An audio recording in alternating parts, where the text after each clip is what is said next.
Good evening, everyone, and welcome to part 5 of our Sandwich Generation series, Caring Conversations, which is really focused on navigating the emotional journey of aging loved ones. For those of you who are joining us for the first time, this series was created by myself, Megan Scott, owner of Home of Essex County Home Care, Connie Pizarro, owner of Oasis Senior Advisors, and Tez Roro, owner of Yourtopia Realty Partners. What started as a simple idea has really evolved into a series of honest conversations that, many practical and emotional decisions families face as their loved ones age. And along the way with this series, we've explored different topics like legal planning, in-home care, senior living options, and downsizing. But through every conversation, one theme has really continued to surface, which has been the emotional side of caregiving and aging, which is the focus of tonight's conversation. So, for those of you who I haven't met, my name is Megan Scott, and I'm the owner and operator of Home of Essex County. We're a family-owned home care agency that's been serving older adults and their families for over 22 years, and we are based in West Orange, New Jersey. Every day, we have the privilege of speaking with families who are trying to balance their careers, children, aging parents, and of course, all of the emotions that come with those responsibilities. And I have to say that one thing that I've learned is that no family has all of the answers, but meaningful conversations like these that we've been having in this Sandwich Generation series can make all of the difference. So before we begin, I'd like to invite my co-hosts, Tez and Connie, to briefly introduce themselves, and then we will turn things over to our guest speaker this evening, Dr. Karima Forbes, who's going to guide us through tonight's discussion. So Connie? Yes, thank you. Thank you so much, Megan, and welcome everyone to this evening's presentation. I'm so looking forward to it. My name is Connie Pizarro, and I am the owner of Oasis Senior Advisors. We've been in business now for 11 years. And what we do is we help seniors and their families to find assisted living and memory care communities when being at home has been determined to no longer be a safe place to be.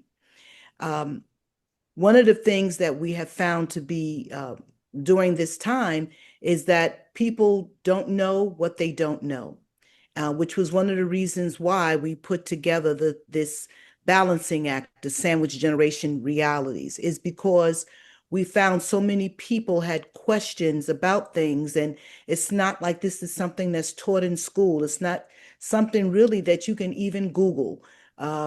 People think they can, and a lot of the information out there is misleading. Well, they ask a friend, and that friend knows half as much as you do.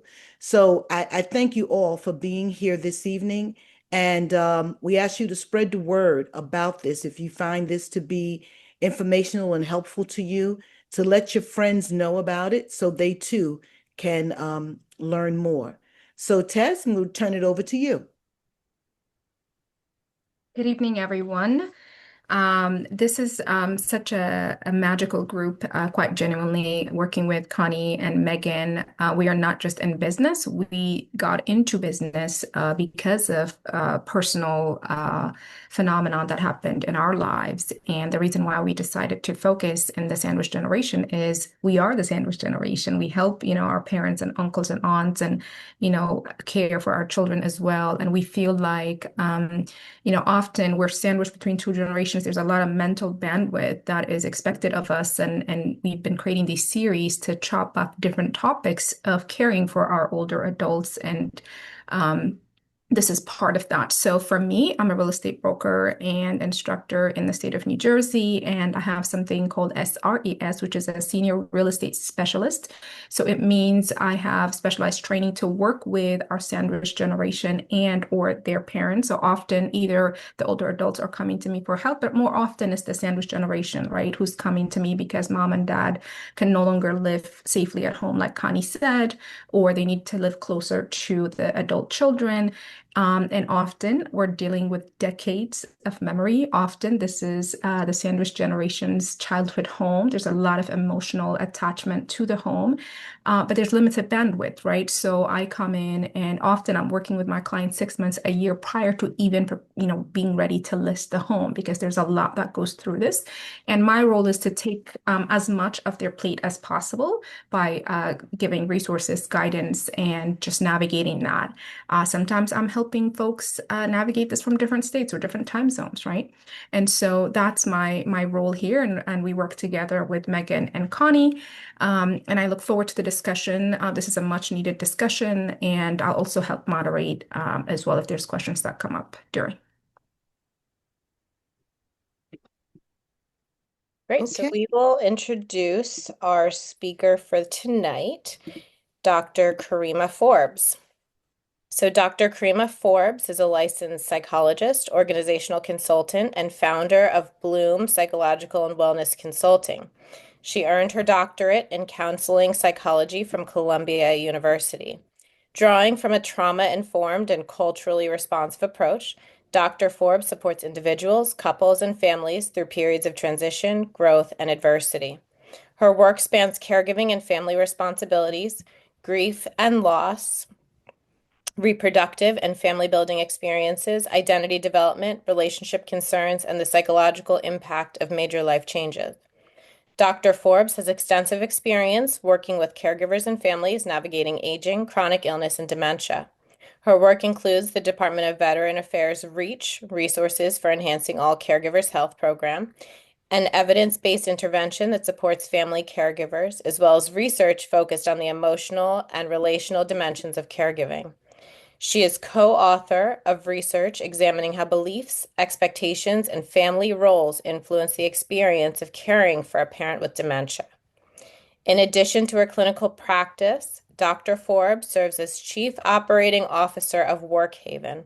As a wife, mother of three, and someone beginning to encounter the many realities of caring for both younger and older generations, she brings both professional expertise and personal perspective to conversations about caregiving, family relationships, and supporting aging loved ones. Appreciate it. Well, I'm excited to be here with you all. I have caught some of the previous discussions, which I think have been so helpful when we're thinking about the sandwich generation and this balancing. And I'm really excited to really speak more directly and intentionally about the mental health part of this or the emotional side of it, and also think about the navigating of some of these more complicated or difficult conversations. I do think that we have to really get a sense of where we are as it relates to our emotions, what we're navigating, in an effort to engage effectively in conversations, right? So I'm hoping that the connection is clear. And obviously, I always feel like we're scraping the surface here. By no means do I think this conversation is going to be exhaustive. I hope that it is, the opening of a door or the start of a really important conversation that should continue. Let me get my slides going. So as you all know, this is a series that Megan, Connie, and Tez have been doing. This is part 5. I'd encourage you all to check out the previous sessions on YouTube. I found it particularly helpful. Even the estate planning components of it are things that I even need to think about for myself. And so wanting to set up my children differently so that they don't maybe have to navigate some of these things in the same way. So what we're going to do today, it's going to be a crash course, like I said. I'm going to be really mindful of time because I do want to leave some opportunity for questions or engagement. I feel like oftentimes we learn the most from each other in questions. So my hope is to leave some time for that. So I may move through some of these slides quickly with that in mind. So we're going to talk a little bit about what we're experiencing, talking intentionally about the emotional side of this potentially, navigating challenging conversations, and then just thinking about how do you navigate a caregiving journey in the most effective way possible. So let's jump right in. Part 1, what am I experiencing? So yes, the sandwich generation, I think that we are all aware of what it is, right? We're thinking about caring for aging parents, and we're thinking about children who are dependent on us in some way. I think the reality of it is that this sandwich is far more layered and complicated, right? That we are navigating so many other things that we want to do well. We want to show up for our careers. We want growth. We want responsibility. We have ambition. There's things that we're working on in those contexts. We have financial goals or aspirations, right? People are talking about generational wealth. What do I need to do? Budgeting, planning for the unexpected, things of that sort. Thinking about our health and well-being, right? How are we functioning in our day-to-day life, and how do we want that to look? Household responsibilities, right? In the ideal, we only have like two responsibilities, but the reality is there's so many other things that we have to manage even in our households. The other relationships in our life, right? Our partners, our spouses, the communication, the connection in the context of those relationships. So I think it's really important to think about this, that yes, we're talking about our aging parents and we're talking about our dependent children. And how are we juggling all of these things and showing up in the ways that we hope to? And so I think that's really important context to keep in mind. And there's things that I think that we're not necessarily prepared for, right? So nobody really prepared us for exactly what this would feel like. So I think, to some extent, we had a sense that at some point our parents will age, right? That their health is going to change, that there may be appointments or some things that I have to help them navigate. There may be some decisions that are more complicated and more responsibility, right? I think that in some ways we made assumptions that this was like going to happen. And I think there's things that surprise people in this context, right? That we don't really realize sometimes how much mental space this can occupy.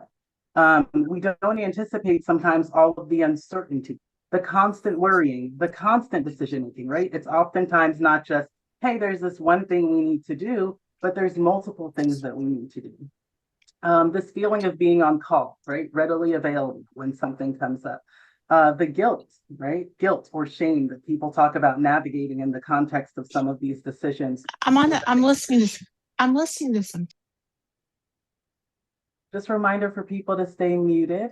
Let me go back. So the grief, right? I think that we'll talk a little bit about some of the grief-related processes, but there is a grief process that happens as you're experiencing the aging, the declines of loved ones, right? That you are grieving what once was. And for some people, there's an anticipatory grief of what is potentially coming.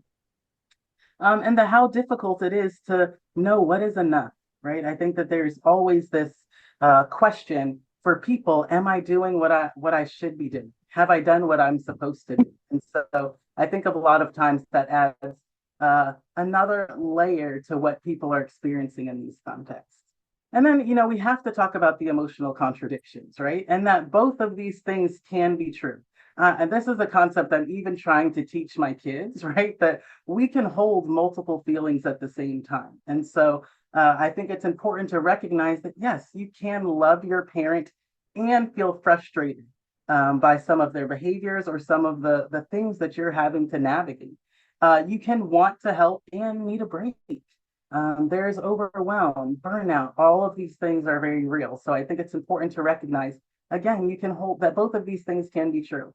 That you feel grateful potentially, right, for what they have provided you with, the opportunities. I mean, I can like list on, and you can feel resentful, right? That there are things that you are navigating, again, that you couldn't have anticipated potentially, depending on what you're navigating as it relates to your parent, your aging parent.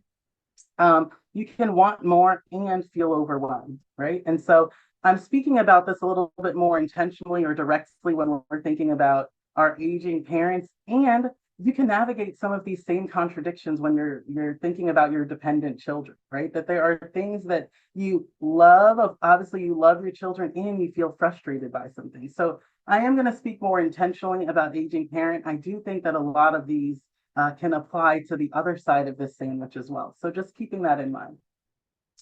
And I alluded to this a little bit already, right? This grief that we don't always recognize. I think that sometimes people are experiencing this and not realizing exactly what's happening for them in these moments. So when we think about anticipatory grief, and I know some of you may be familiar with these concepts, I think they're always really important reminders in these contexts, right? That Anticipatory grief is oftentimes associated with sadness, fear, a mourning that you're already experiencing as you're navigating some of the changes, declines, or noticing increasing vulnerability that your aging parent may be experiencing. And it's not just what is actually happening now, it's the anticipation of what is to come, right? So as some of these declines are happening, or you're noticing that they're engaging differently, you start to already think about the next potential things to go, right? Or, they're not moving around in the same way. I can't speak to them the same way. And so we start to already grieve this even when they are still here with us, right? We're starting to already think about what's to come. And then there's this theory, ambiguous loss. Pauline Voss, I think a lot of people have talked about ambiguous loss in multiple contexts. I've even heard people talk about it in the context of incarceration. I've done some research as it relates to that as well. And it's really about this loss of, it's a loss that lacks clarity, closure, resolution. So oftentimes we hear this spoken about in the context of dementia, right? That there's this idea that you have a loved one who is physically present, but they're psychologically absent, right? That their body is here, I can see them, I can talk to them, and they're not connecting and engaging with me in the ways in which they once did. Or maybe they're non-communicative. There's so many ways I think that this can manifest. I think, again, important to think about. So if you are navigating caregiving and you're also already experiencing some of these things, I do think it can add to the emotional toll in which you're experiencing. So it's not just the day-to-day tasks or overwhelm, but it's also this level of grief and loss that you're already starting to contend with. And then I think, you have to mention this part, right? And, I've had this conversation with many of my clients that the relationships are complicated. I think for some people, they feel like, oh, this would feel different if I had a really close, nurturing parent in my life, or, our relationship was close in my adulthood, or I grew up in a really healthy family system that continues. And so the reality is that not everyone who's navigating caregiving has had those types of relationships. And so for some, the stepping into the caregiver role for an aging parent can really be triggered, right? And for some people, it may bring up old wounds or traumas in which they've experienced in the context of the relationship. It can bring up patterns, old roles that people have maybe tried to move away from at some point in their life for protective reasons, and then they're brought back into it in the caregiving dynamic when they do have to tend to an aging parent. Old expectations, right? So for some people, they come into adulthood and they can, set their own patterns or change things, or, have their own expectations. And sometimes when they step back into the caregiving role, they find themselves reverting into some of these old patterns that actually didn't serve them. And so for some people, it's again navigating some of these day-to-day tasks and things that I have to do, and the emotional toll of doing it in the context that was already complicated. And so again, thinking about the emotional toll that some of that can have. And so again, this is a snapshot. I could probably do hours just on some of the emotional components that we should be really thinking about.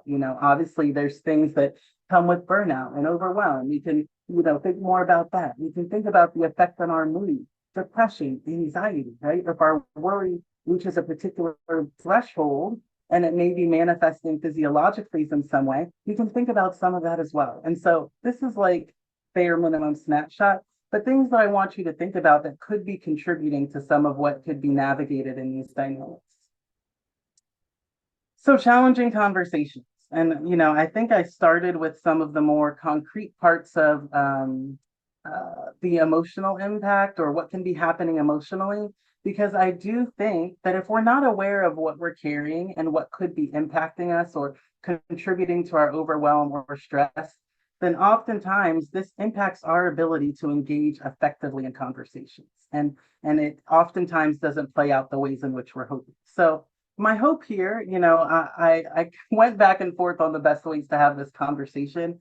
I think my hope is to give you some things that you need to keep in mind, right? I think that these conversations can look really different for different people. And so there's components of it that I do think are important to hold on to. And then you think about the way in which you need to implement it into the context in which you're navigating. So again, I'm going to have time for questions at the end. So if there's things that I can clarify or provide more support around, I'm always happy to do that. I love a real vignette or, scenario that we can actually walk through that will make it feel real for people. So there will be time.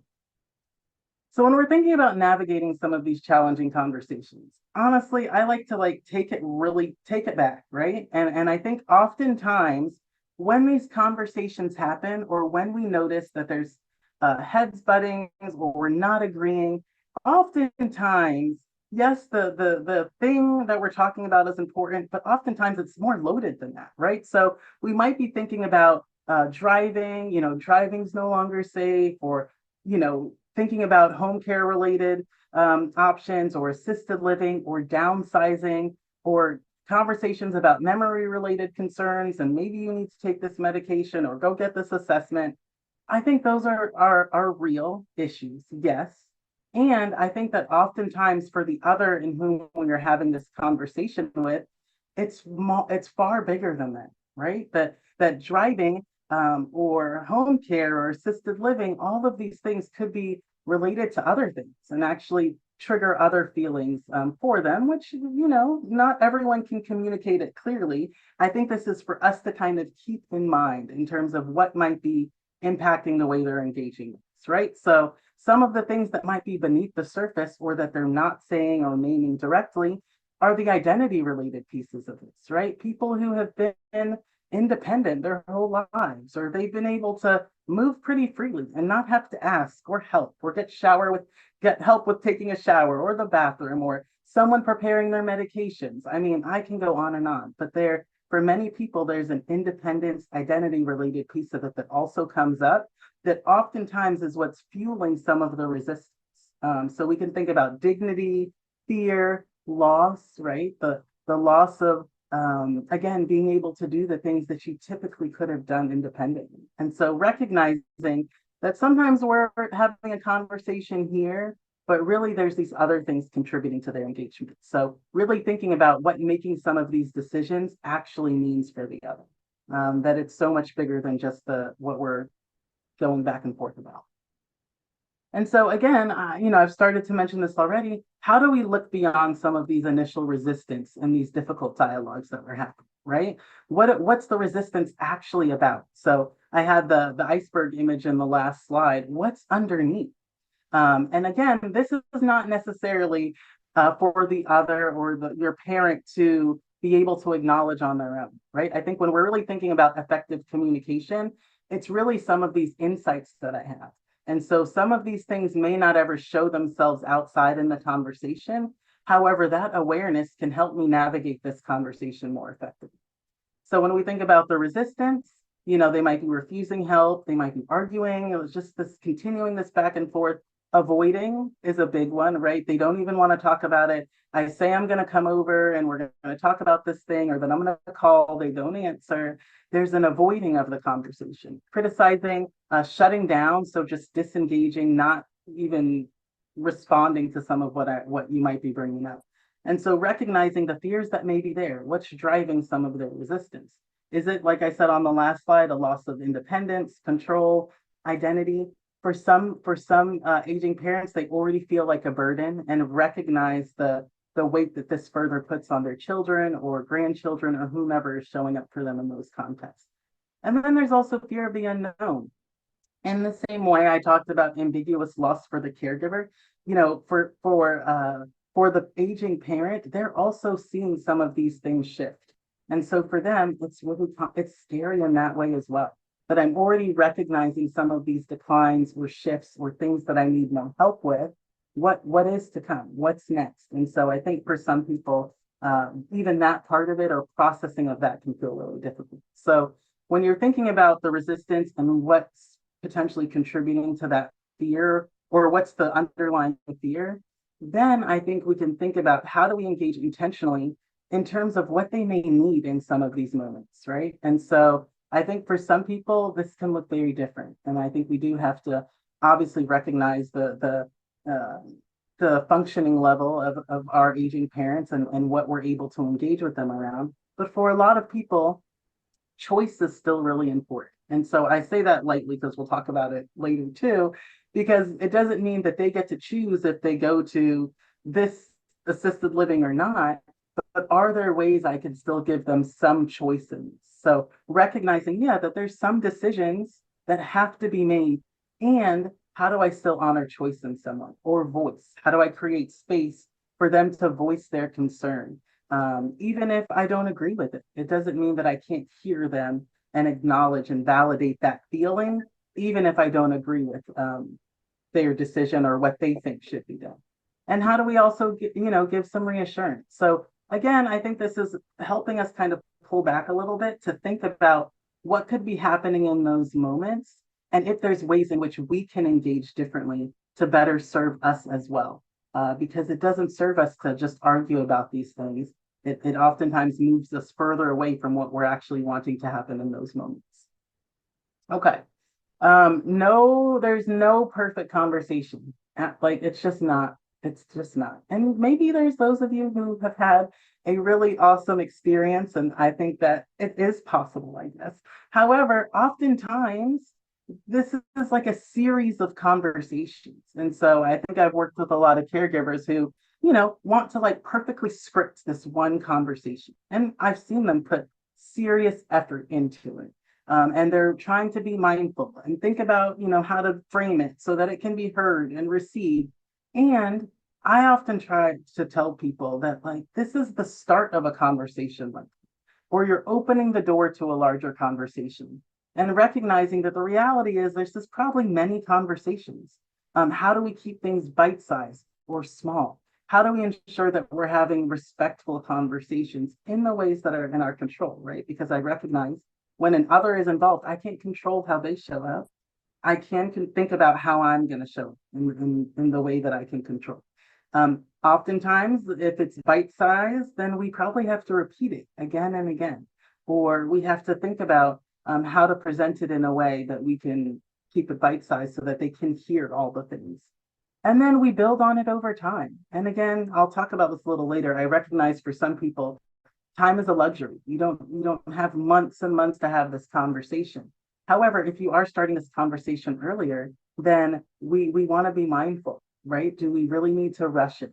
Are there ways to engage them that are a little bit more effective to facilitate some version of buy-in? Again, they may not fully agree with what you think that they should do, but that doesn't mean we can't give them some dignity in the process. Collaboration over control, right? So this idea, it's not always helpful. And when we think about even for ourselves, the stems or ways in which people start conversations that put us on the defensive. I think that in some ways we can apply that same thing to the ways in which we engage our aging parents and even our children when we want to want to have effective conversations. And so I think things that are not so helpful when we're thinking about having these conversations are, you need help, you can't do this on your own, right? And things like that I think can be poorly received, or they're not going to be heard often with the intention in which you're delivering. So you can't do this anymore. We've already decided. And so thinking about other ways you can engage that invite collaboration. Again, there may be decisions that are already made, but how do I still give them some voice or some ways in which they feel that they do have some say in what is happening for them? And so I think, instead of like you need help, what are things that would make life easier for you right now? Are there things that feel like they're not manageable? What feels manageable to you? Right? Again, really opening up, I think, some of these statements and making it more of a conversation. Even if they're at a place, and again, I think there's a spectrum when we're thinking about a decline, that yes, there's some ways that you're not going to be able to effectively engage depending on, if we have parents who are navigating dementia or things of that sort. However, if they are able to engage with you, how do you invite them into the conversation? Tell me what concerns you have. Can we think about this together? Right? Again, there's something about having some voice. And I think about this again, even for kids, that even if the decision has been made, you can't do this thing. There is something powerful about feeling like you have been heard. And so really thinking about how can you apply that in some way when you're navigating some of these more challenging conversations. When not ours yet, I'm going to talk about that side of it, but when emotions take over, right? So oftentimes there's a decision to be made, and it can lead to an emotional intensity that comes up in the context of the conversation. So you may notice anger, defensiveness, right? Some of that resistance, someone shutting down, retreating, disengaging, someone becoming more tearful. And so thinking about ways you can even navigate when you notice that happen more effectively. And so instead of like an overreacting or you need to calm down, again, these are things that we would find often. And so how do we engage or respond in those ways in a way that honors our parent or whom we're caring for? And also we kind of recognize the impact it could have on us as well, right? So instead of you overreacting, I can see this is really upsetting for you. And I think this is really powerful because a lot of people oftentimes feel like validating that anger is agreeing with their behavior or their decision. And in reality, that's not true. I can validate your emotion. That doesn't mean I think you're doing the right thing. And so recognizing that these are two separate things, that you can validate the emotion, right? And you know, we're always teaching this when we talk about emotion regulation or distress tolerance, that people can feel the full range of emotion. They can feel the intensity that they need to feel. That's not debatable. That's what the person feels. That's what you feel, right? When you think about what you might experience in certain situations. So I think it's okay to validate the emotion because that is what they're feeling. And again, that's not validating their behavior or the decision or agreement in that way. If someone becomes defensive, that's not what I meant, right? Instead of that, help me understand what's feeling difficult about this. Or, right, are there other ways to open it up and give opportunity for the engagement part? If someone's shutting down, right, or checking out, we need to talk about this now, right? You're not answering me. We need to talk about this right now. This is important.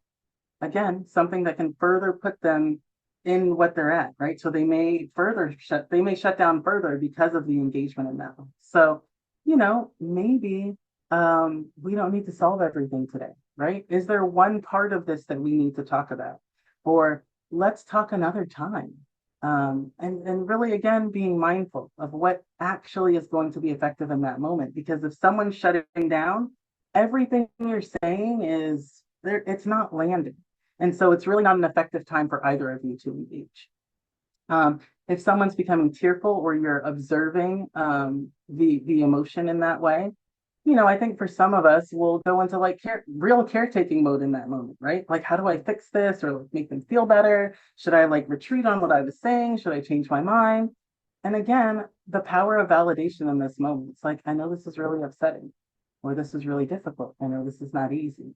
Again, you can validate without agreeing with their decision or what they're wanting. And again, I think this is just a skill to keep in mind when we're navigating these difficult dialogues. Another important truth, I think I feel like this applies for the caregiving, which is that in the same way our aging parent or the other can have really intense emotions manifest in the context of the conversation, we're human too. We can start to experience some of the feels too. And so recognizing it's okay to create space. It's okay if you need to take a minute. Maybe it's not a good time for you to have the conversation. Based on what you're feeling and experiencing or the intensity of what you're feeling, right? So if I'm frustrated level 2, I can probably still engage with you effectively. If I'm on a 10 frustration, this is not going to be good for either. So having some self-awareness in that way and recognizing when we might need space. And again, I know that there's sometimes time-sensitive related things, and sometimes they're not as time-sensitive as I think we feel like it has to be. And so perhaps not everything has to be resolved today. Is there part of it that we can focus on that still feels like movement for me, but also honors the person we're caring for in some way? That we can try to stay in a conversation. We don't have to stay in a conversation that is escalating, right? It's not helpful for the outcome if we're both just being frustrated with each other. You don't have to have all the answers. You don't have to carry someone else's emotion all by yourself. So I think that lends to some of the last part of what I'm going to talk about, which is like, how do you take care of yourself in these moments? And sometimes I think the most helpful responses are, you know what, I think we both need to take some time, or let's come back to this tomorrow, or whenever, another time in the future. We don't have to figure everything out right now, right? Again, this creation of space and some. And I talked about this a little bit already too, that yeah, you know what, there are some decisions that can't wait, that we don't have 6 months to process, right? There may be safety related risks, there may be a more rapid decline in health or cognitive impairment that's more concerning or pressing, financial related concerns, there's been some type of crisis. And so yeah, there are some conversations that that it doesn't feel like there's time, or you can't leave and come back because of the urgency of it. And so again, I think that there's parts of this we can reframe or shift on. So it doesn't necessarily mean that, mom or dad has agreed to move or that they need to go into assisted living. It might be, the goal may be that, you know what, they're not going to agree with this decision. How do we engage in a way that they still feel heard, respected, or that we validated some of the difficulty related to this and honor them in that way? Um, Something else I just want to highlight or mention is sometimes family dynamics get in the way. It's just the reality, right? Again, I think in an earlier slide I mentioned that, not all family systems are healthy.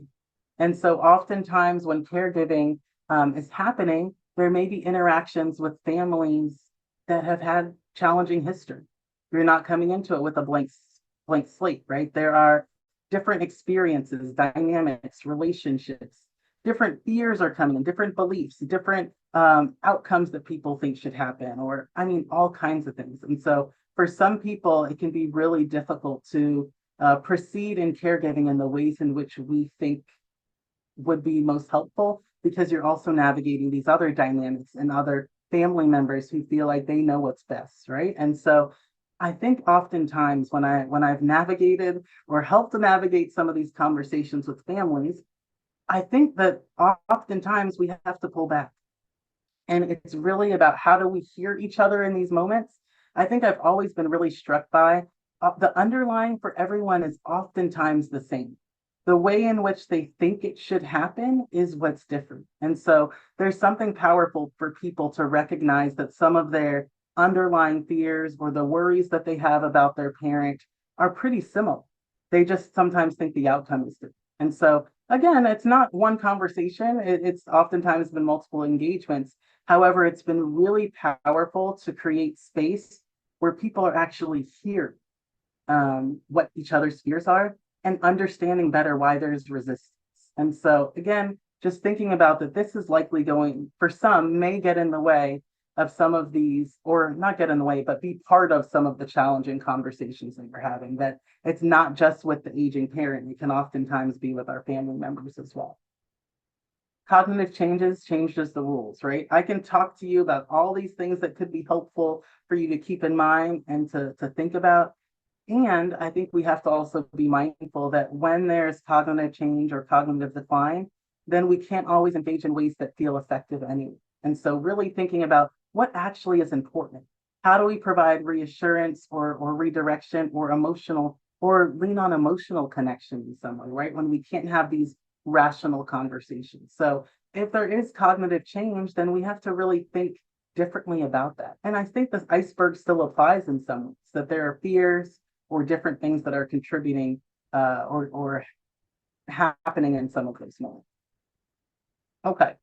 I like to bring this up too when there's cognitive decline at play, behavior, interpretation, response, right? And so as you all heard, I've done caregiver related research around Alzheimer's, and what we see a lot is that people are oftentimes reacting to the behavior of their loved one. And so how do we think about the ways in which we're interpreting the interpretation, the way that we're interpreting the behavior in an effort to respond and engage more effectively? So really thinking about the connection of these things becomes important when we're having challenging moments with someone who's experiencing cognitive decline to this severity in some way. Okay, I'm going to wrap this up in the next few minutes because I want us to have some times for questions, but obviously I need to honor this part of it as well. How do you navigate the caregiving journey? And so I do think that for some people, there is a conversation around obligation and choice that feels really important. So many caregivers live with this, like the I shoulds, or I have to, or I don't have a choice. And I think that there's still an important distinction when we think about what gives people agency, that yes, you may not have chosen the situation. However, just like when we talk about what works for our aging parent, what within this situation do I still have some control over? Or is there some way that I can employ agency and choice in the context of my situation? And how that can, I think, really impact ways that people show up.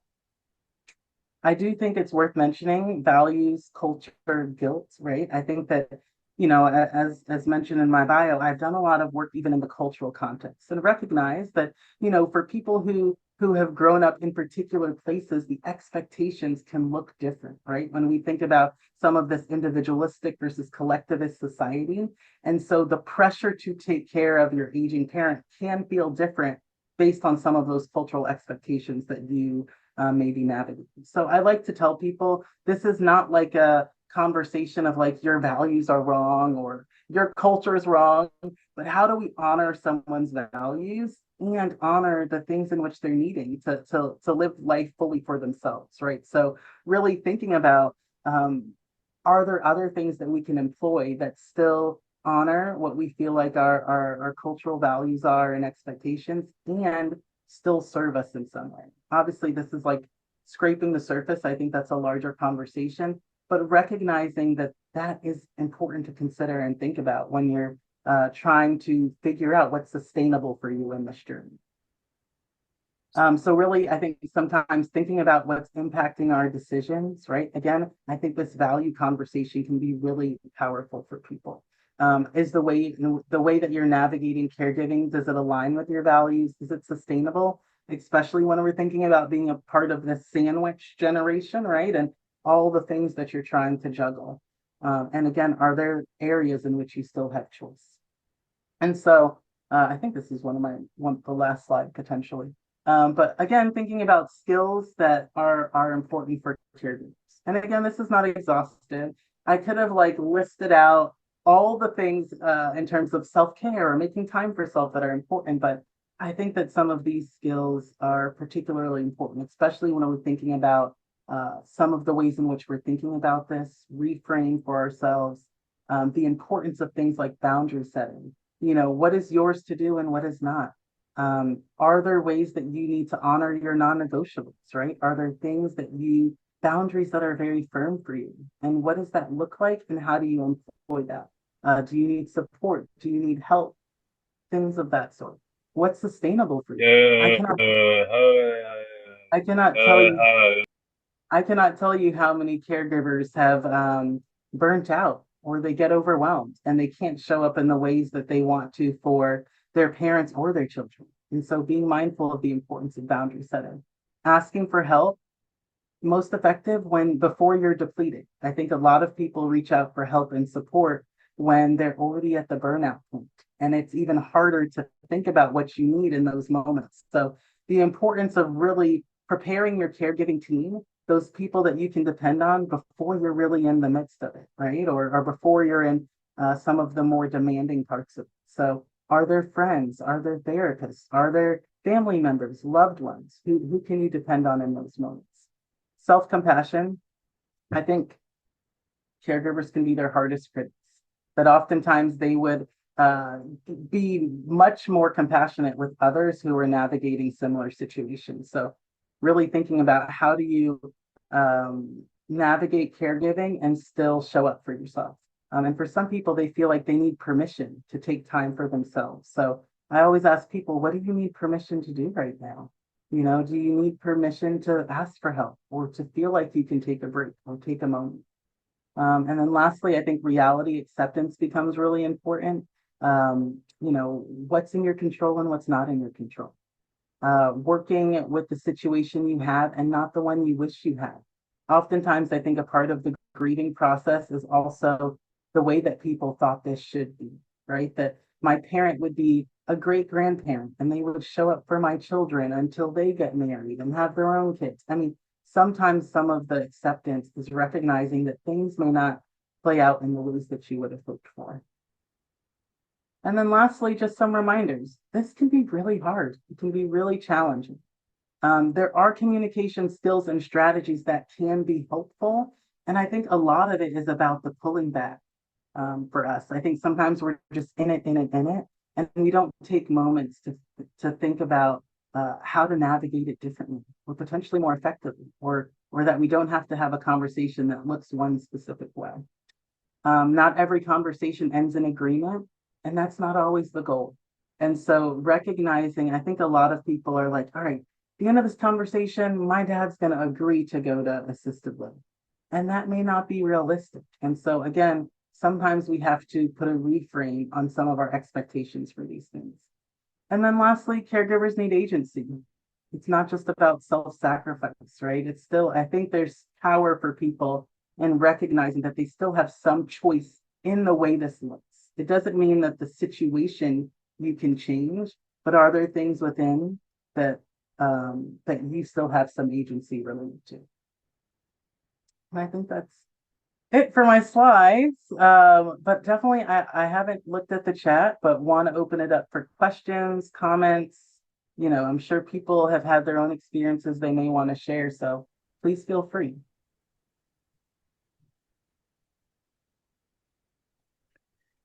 You know, Karima, I really love what you had to say, and a lot of it, you know, resonated with me. I remember when I was a caregiver for my mom before she passed, and I did a lot of times want to get agreement, you know, and it kind of would make me feel good or remove the guilt if she said, "Oh yeah, sure, okay, I want to move to assisted living." But if I'm real with myself, no, you know, that wasn't coming. And eventually it came to a point where she said, "Okay, if you feel this is best, I trust your judgment, and you know, and I'm going to go." And so I think it's good because what you said, so that everyone here that's on this call who may be still in that caregiving journey to understand that it's not, you know, every conversation does not have to end with agreement. And we kind of want that because then it kind of takes us off the hook. Mm-hmm. You know, I'm not just doing this. Mom or dad agreed to it. And you know, so you feel now it's, you know, not me, but so I appreciate that. I really do. Aisha, is that Aisha? Yes, you wanted to say something? Connie, thank you. And thank you, Tez. Thank you, Karima, Dr. Forbes for hosting this. Much appreciated. I've had my own specific caregiver journey. I'm not exactly a sandwich person. I don't have kids, so it's like one slice of the one side of the sandwich. But a lot of this was very validating. It brought up a lot regarding when I first moved to New Jersey. My husband and I first moved to New Jersey from New York, and my father was diagnosed with advanced stomach cancer and had to go through that caregiver role. He lived in New York, still lived in New York and Staten Island. So a lot of just kind of going back and forth, dealing with the burnout, like talking to people and having the resources. So all of what you said this evening was extremely validating from somebody who's been there in the caregiving role. My question is actually on behalf of my husband, my in-laws. My husband is just getting home from commuting from the city. He has two aunts. They don't have children. One is 75, one is about to turn, I think, 86, 87 later this month. Mm-hmm. And we've noticed some patterns with the eldest aunt. They live in New York. Again, they don't have kids. So we're here in New Jersey. My sister-in-law has children of her own, school age, dealing with that. And then they have an uncle, an elder brother, my husband's uncle, who lives in Long Island with his wife. They have their own things going on. The eldest, that particular aunt, she's been exhibiting some signs of I think forgetfulness, not wanting to engage in, maybe washing up every day, asking same questions over and over again. I relate this even, I think we all like notice like kind of what's been going on. And this is not just sudden. This has been over the last year and a half, 2 years. The challenge is trying to get her to agree to an assessment. She's Mhm. very stubborn. My in-laws are old school, you know, old school Italian immigrants, and everything has to be just so it's their way or not, in my humble, not humble opinion. But in all seriousness, how do you get that? How do you start that conversation to get her to realize we just want her to go to the doctor to have a conversation? I think there's been passive conversations to try to engage her, and she's like, no, I don't need to go to a doctor, or, beyond, the specific heart doctor that she deals with. So how do we get her to at least agree to that so a professional can intervene? Yeah, definitely. Great question. And thank you, Connie. Thank you, Aisha, for sharing these personal experiences. I think this is hard, and I hear this a lot, and I don't think that there's one perfect way to do this. I think for some people, it has helped enlisting, like you mentioned, the heart doctor, enlisting other trusted professionals potentially, so that it's not just coming from family. I think sometimes it's just poorly received because of who it's coming from, not because you're not right. And so sometimes that can be helpful. I think too that this is a place in which it can be helpful to some of these check-in conversations, or if there's things that you have heard her say, how do you think things are going? Are there things that are difficult, or are you having challenges with anything?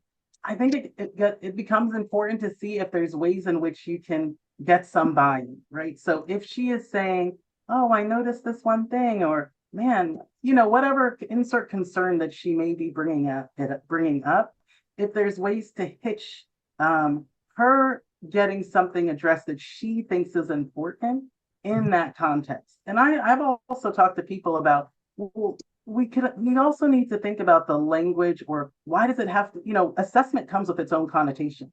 Are Mhm. there other ways to describe it or say what they're going to do that doesn't automatically get the defensive response, right? There may be ways to reframe this appointment that we're bringing you in for that are less off-putting. And I think some people have pause around this because they're like, I don't want to lie. And you're not lying. We're just thinking about, are there different ways to frame this that don't feel so problematic for the person? So those are two like things I've seen work for people, and I don't think there's any perfect way to do it. But maybe hitching it on something that feels important to her, or enlisting some support in some way from trusted medical professionals, right? I think even a lot of people will hear what a doctor says differently than their nephews or cousins, or things of that sort. So thinking about if there's other trusted people in their life you can enlist as well. Thank you, Dr. Ford.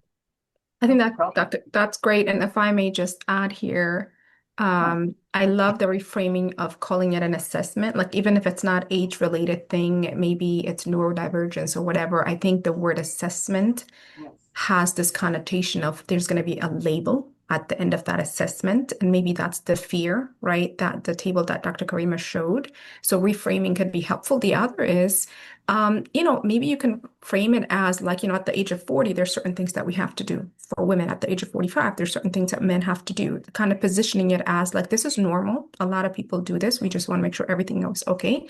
The third is depending on what type of insurance and care she has, how about bringing the professional to her?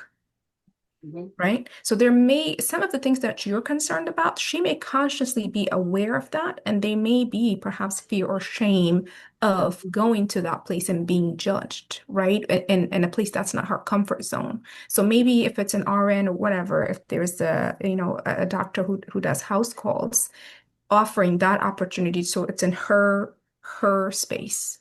So there's a little bit more control psychologically. So those are things that I would offer. Okay. Tez, thank you. Thank you so much. Thank you.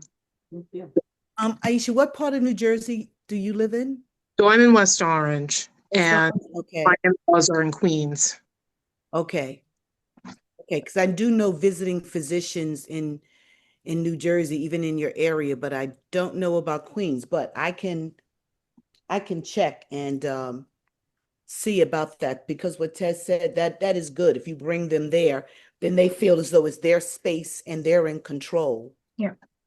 That So, would be that would be great information to have if because unfortunately she does not have a primary. Why I don't know. mhm. I think the doctor that they go to for the regular evaluation happens to be a longstanding family cardiologist that they've been visiting. So there is no separate PCP that they go to.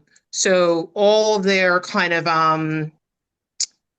I guess, trust and faith is in the cardiologist who is aware that there is concern from the family. But it seems whatever, I guess, maybe kind of initial approach that he has attempted with her. Um, I have to get the specifics. I don't know if he said it to her directly in person at a meeting or if it was just here's the referral to, I'm sorry if it's a gerontologist or if I'm using the wrong term for the doctor. Um, and she just kind of dismissed it. Mhm. So Yeah. I'm into that idea of maybe bringing somebody to her. Yeah. So we can get you that information from Connie if need be.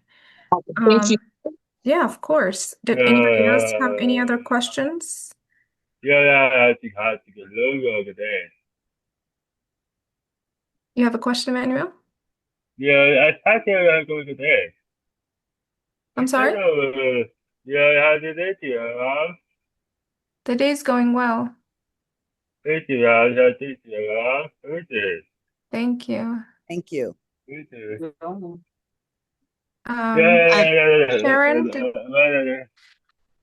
I just want to echo back, like, I mean, I've been dealing from a distance with two aging parents and over the last 7 months, but just seeing what resources, because like my dad didn't have, he has Parkinson's, but he's had some cognitive issues, and my mom's had some cognitive issues, but she he hadn't he sees a neurologist but didn't have a primary, and he had some health issues at the beginning of the year, but then like just asking like referral, like asking for resources like from his neurologist got me to like a doctor that's a gerontologist that comes to see them, and which has been like so fantastic because they just recently moved to assisted living. But I guess just they're just like seeing it through a different lens. I mean, my parents are 85 and 86, and I don't know, like I feel like what signals did I miss like through all these years, like thinking, well, I know they had some health issues, but then they just kind of like have reared their ugly head in the last 7 months. But I just think in general, like our country, we just need to do better for our elderly population and for caregivers. Just to have more resources and to really like acknowledge how stressful it is, but also it's just kind of like, we think of like when our kids are little and like in preschool, like we have 1-to-1 ratios, and then when they get into like say skilled nursing or even assisted living, like what do those ratios look like? Are they, because we know the need is great. So but I guess that's just my 2 cents worth, but I appreciate that the information, Karima. Thank you. Thanks for sharing that.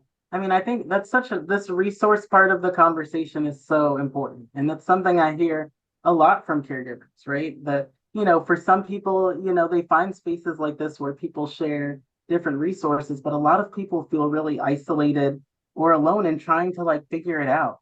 And so it can be really overwhelming. And so, yeah, I mean, I think even, you know, a whole topic could be resources. Where do you go? How do you access some of these things? yeah. So Connie, for sure. I want to encourage people to go to the YouTube channel. Megan, if you don't mind dropping in the channel, Connie's session had a lot of resources shared. So I highly recommend you go back and watch that. both for the older adults and the sandwich generation as well. I just recently saw a post, and we know we came up at 8 o'clock, so we let you go soon. Apparently, this was actually established in 2024, but the Sergeant General deemed parenting or parent stress as a public health crisis.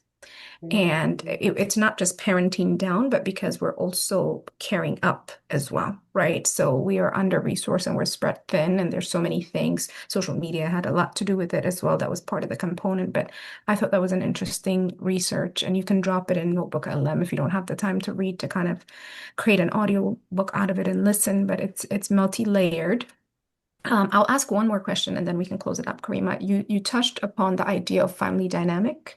I deal with that in my business as well. Usually when people reach out to me, it's interesting, the different personalities, and there's almost always one sibling that's taking the load, right? Even though there's more than one child.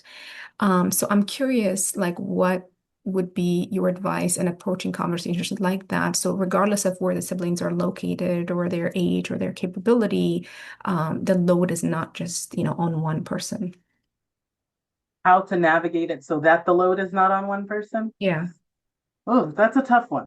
I mean, 'cause I do think it's tough because I think in some context I've seen, it actually gets messier when the load is spread, or it can become more complicated in some ways. So I think what I've seen be effective is it is, and this is a lot to take on too, that it's multiple conversations. I think sometimes it's speaking to the different individuals in that family unit separately.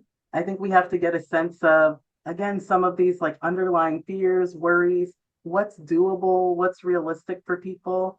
The reality is some people carry the load differently than others. And so the overwhelm can look different for one party as opposed to others. So I think you first have to get an understanding of what's the ideal, and are there ways to like get there, but each person's ideal.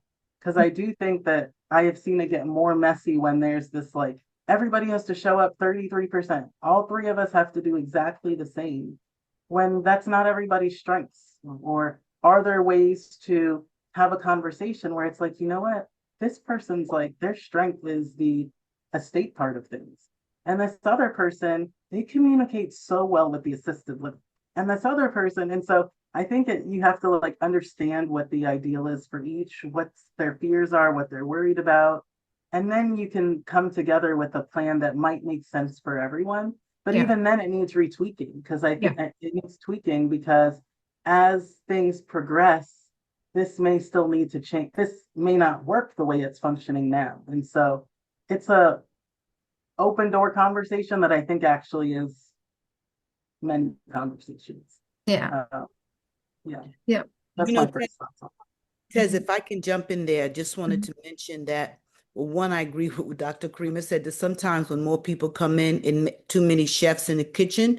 But one of the things that I've found is that when there's one child who's doing everything, but there are multiple siblings, that child never asked for help. it. And they take on the position of, they know what I'm doing. Why don't they just come help me? Mm. And so, what I've counseled a lot of siblings, the adult children, when they want help, is to go to their sibling and say, can you do X? Yeah. I Specific. need you to Mhm. sit with mom for 1 hour next Tuesday, and give them something specific that you want them to do for you that will help you. 9 times out of 10, that sibling is going to do it, because that sibling had no clue of what kind of help you needed. And from their eyes, you got everything covered. So what am I doing? So it's asking for what you need. It's asking for exactly what you need. Yeah, I agree. The specific asks, and also I've heard some folks share things like if my chart is, for example, the tool that, the hospital or the care provider provides, making sure that, of course, with the older adult's permission, the siblings have access as well, so that the mental burden is not on that one sibling catching everybody up. Everybody kind of knows what appointments they went to and things like that. Or maybe someone is good with tech, or even if someone doesn't live in the same state, maybe there's some other things they can help take care of. So Yeah, because that can cause resentment as well, right? If it falls all on one adult child. So, okay, awesome. So, great discussions. This will be also uploaded on the YouTube channel as well. We hope that this was helpful. And I believe Connie and Megan, we are taking a break for the summer, correct? And we will regroup in September. That is correct. Likely. So if you've missed it so far, we've had will and trust conversation, the first one. We've had at-home care. We've had assisted living. And all encompassing, right? How do you know someone needs help? What are the conversation starters?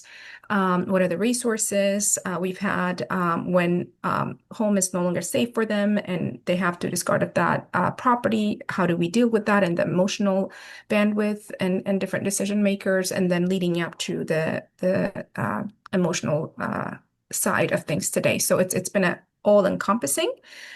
We will stay in touch and we appreciate you logging in today. And if there's no more questions, we wish you a great evening.